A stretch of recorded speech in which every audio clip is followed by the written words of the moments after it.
we've completed the first 7 basic exercises in which we focused on each and every swara individually. Now tell me, what difference do you see in the 8th one here? The swaras are not in an order. Exactly. So in any song or any composition, the swaras need not be in order. It is obviously ascent and descent patterns. So here you see it is Sarigama Pamagari. Similarly, in the third line, if you see, it is Sanidapa Mapadani. So first it is ascent and descent, and then it is descent and ascent. Okay. So listen carefully. Sarigama Pamagari.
Can we do the second speed?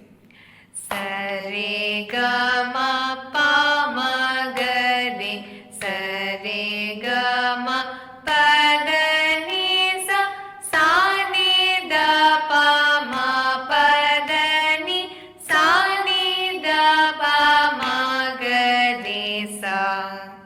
Third speed.